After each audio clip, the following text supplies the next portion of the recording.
आप सभी को तुलसी विवाह की हार्दिक शुभकामनाएं। हमारे हिंदू धर्म में कन्यादान को सबसे बड़े दानों में एक बताया गया है। हर दंपति को कन्यादान जैसा महादान अवश्य करना चाहिए।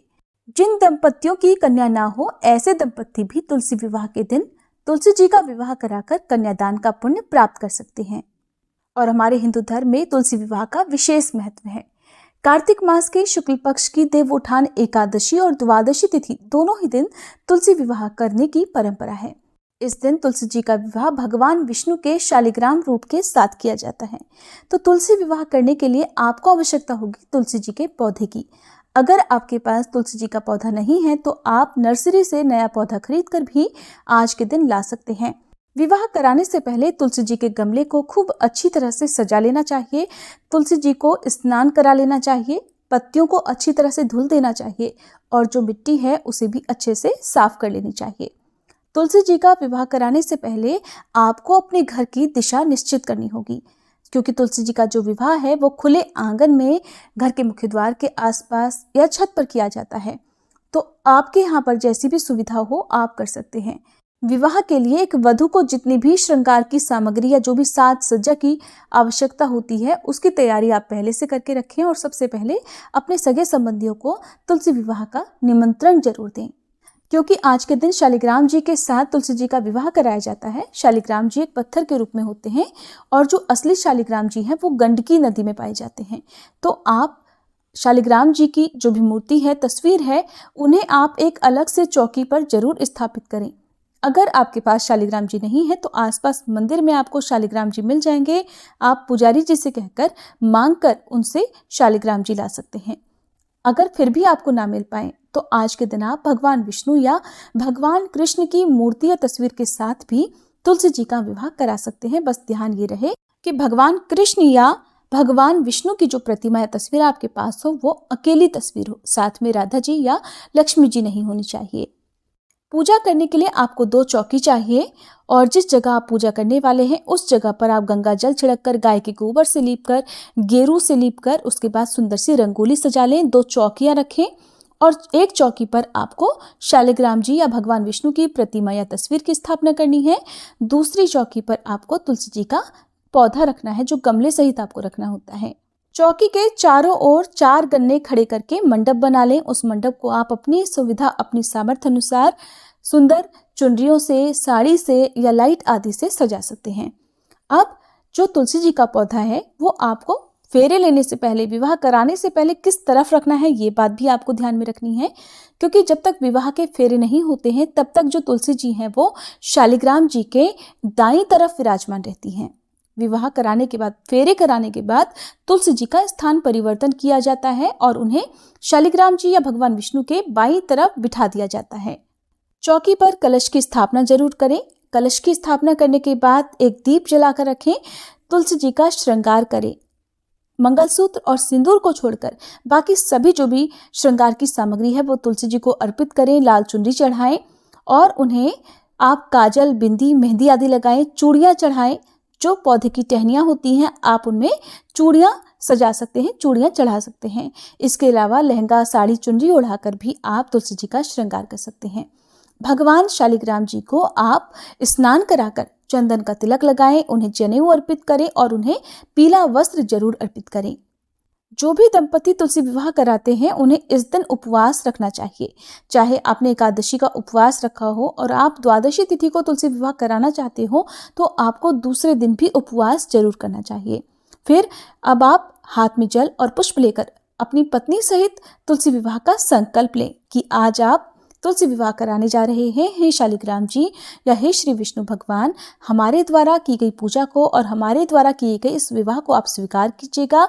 हमने अपनी तुलसी जी को अपनी पुत्री की तरह पाला पोसा है और आज विवाह के शुभ अवसर पर आप इन्हें अपनी पत्नी के रूप में स्वीकार कर हम पर कृपा करें। सबसे पहले ओम श्री गणेशाय नमः कहकर पूजा का शुभारंभ करना चाहिए। आप तुलसी जी के मंत्रों का, जैसे ओम सुभद्राय नमः, ओम सुप्रभाय नमः, ओम श्री तुलसी नमः, इन मंत्रों का जाप करते हुए आप तुलसी जी को एक एक पूजन सामग्री अर्पित करें। उन्हें फूलों की माला पहनाएं और शालिग्राम भगवान जी का श्रृंगार भी इसी प्रकार से करें। ध्यान रखें कि शालिग्राम भगवान जी को अक्षत अर्पित नहीं किए जाते हैं। तिलक लगाने के बाद आप थोड़े से सफ़ेद तिल शालिग्राम जी को जरूर अर्पित करें। कच्चे दूध में आपको हल्दी का पेस्ट बना लेना है। हल्दी पाउडर मिलाकर जिस तरह से हल्दी की रस्म निभाई जाती है, उसी प्रकार से आप पहले तुलसी जी की टहनियों पर और तुलसी जी की जड़ में थोड़ा सा ये लेप लगाएं और फिर शालिग्राम जी को भी लेप लगाएं। इसके बाद उन्हें जल से स्नान कराएं। तुलसी जी के पौधे में जल छिड़कें और शालिग्राम जी की जो भी तस्वीर प्रतिमा आपके पास है उनका भी आप इस प्रकार से स्नान कराकर वस्त्र पहनाएं। तुलसी जी को मेहंदी लगाएं और शालिग्राम जी को भी मेहंदी लगाएं। आज के दिन जो भी फल, पकवान, मिठाई आपने भगवान को और तुलसी जी को भोग में लगाने के लिए रखे हैं, उन्हें भी आप एक अलग से थाली में जरूर रख लें। पूजा करते समय आप तुलसी जी को जो भी अन्य सामग्री भेंट में देना चाहते हो, उसके साथ दक्षिणा जरूर रखें। जैसे कि आज के दिन तुलसी जी को बहुत से लोग बर्तन, श्रृंगार की सामग्री या दक्षिणा के साथ साथ जो भी वस्त्र आदि हैं वो भी अर्पित करते हैं, वो भी भेंट स्वरूप देते हैं। जिस तरह से बेटी की विदाई की जाती है, बेटी को विवाह के बाद कुछ न कुछ भेंट स्वरूप वस्तुएं दी जाती हैं, उसी प्रकार की वस्तुएं आप चाहें तो तुलसी जी को भेंट कर सकते हैं। बहुत से लोग विवाह करने के बाद जो तुलसी जी का पौधा है वो भी शालिग्राम जी के साथ ही मंदिर में भिजवा देते हैं, उन्हें विदाई दे देते हैं। अगर आप चाहें तो आप भी ऐसा कर सकते हैं। यदि आप ऐसा नहीं करना चाहते तो विवाह करने के बाद तुलसी जी के उन्हीं पौधे को आप अपने घर में रखकर डेली उसी प्रकार से पूजा कर सकते हैं जैसे आप पहले से करते आए हैं। अब आप एक हवन कुंड में अग्नि प्रज्वलित करें। हवन कुंड में अग्नि प्रज्वलित करने के बाद अब आपको फेरों की तैयारी करनी है। फेरों की तैयारी करने के लिए आपको चाहिए एक पीला पटका ना हो तो लाल चुनरी, और जिसे आप शालिग्राम जी और तुलसी जी को इस प्रकार से ओढ़ाएं कि बीच में आप उनके गांठ लगा सकें। गांठ आपको 3 गांठ लगानी है और परिवार का कोई पुरुष सदस्य अपनी गोद में, अपने हाथों में शालिग्राम जी को लेकर या जो भगवान की तस्वीर प्रतिमा आपने रखी है उन्हें लेकर तुलसी जी के चारों ओर क्लॉकवाइज 7 बार परिक्रमा करें, जिस प्रकार से फेरे लिए जाते हैं। फेरे लेने के बाद अब तुलसी जी को शालिग्राम जी के बाईं तरफ विराजित कर दें। जो उनका गमला है, गमले सहित आप या चौकी सहित आप उन्हें तुलसी जी को शालिग्राम जी या भगवान विष्णु के बाईं तरफ विराजित कर दें। इसके बाद शालिग्राम जी से स्पर्श कराकर तुलसी जी को सिंदूर चढ़ाएं, उन्हें मंगलसूत्र अर्पित करें। उससे पहले हर वस्तु श्रृंगार की जो भी है वो शालिग्राम जी से जरूर स्पर्श कराएं। फिर तुलसी जी को मंगलसूत्र चढ़ाएं, उन्हें बिछी चढ़ाएं, पायल आदि चढ़ाएं। तुलसी जी को चढ़ाए गए सिंदूर में से थोड़ा सिंदूर जो सुहागिन महिलाएं हैं वो अपनी मांग में जरूर लगाएं। ऐसा करने से दाम्पत्य जीवन मधुर बना रहता है, पति पत्नी में लड़ाई झगड़े आदि नहीं होते हैं। इस प्रकार फेरे कराने के बाद और श्रृंगार की आवश्यक सामग्री चढ़ाने के बाद तुलसी जी और शालिग्राम जी का विवाह हो जाता है। अब इसके बाद हाथ जोड़कर आप शालिग्राम जी से प्रार्थना करें और इस प्रकार से कहें कि हे शालिग्राम भगवान जी, अब विवाह के समय फेरे संपन्न हो चुके हैं, आप हमारी तुलसी जी को अपनी पत्नी के रूप में स्वीकार कीजिए। फेरे कराने के बाद अब आप सभी का मुंह मीठा कराएं। उससे पहले तुलसी जी और शालिग्राम जी को जो भी भोग आपने बनाया है उसका भोग लगाएं। शालिग्राम जी को मुख शुद्धि के लिए पान जरूर भेंट करें। आज भी आपको ध्यान रखना है कि शालिग्राम जी को जब आप भोग लगाएं तो उसमें तुलसी जी का पत्ता रखकर जरूर भोग लगाएं, वरना शालिग्राम जी अपना भोग स्वीकार नहीं करते हैं।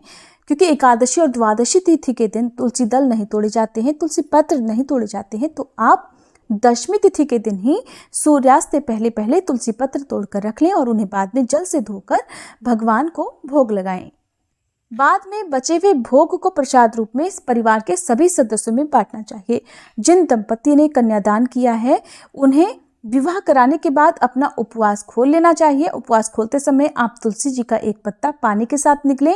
उसके बाद जो प्रसाद आपने बांटा है उसी प्रसाद को ग्रहण करके उसके बाद आप शुद्ध सात्विक भोजन ग्रहण कर सकते हैं। तुलसी जी का विवाह कराते समय परिवार के सभी सदस्यों को भजन कीर्तन या फिर तुलसी माता के भजन आदि गाते रहना चाहिए। अगर आप भजन सुनना चाहते हो तो हमारी एक और वीडियो है जिसमें तुलसी विवाह की पूरी तरह से मंत्रोच्चार विधि के साथ आपको विधि बताई गई है। आप उस वीडियो को देख सकते हैं जिसमें बहुत सुंदर तुलसी जी का भजन भी गाया गया है। अगर आपको आज की ये जानकारी पसंद आई हो तो वीडियो को लाइक करके हो सके तो शेयर भी जरूर कीजिएगा।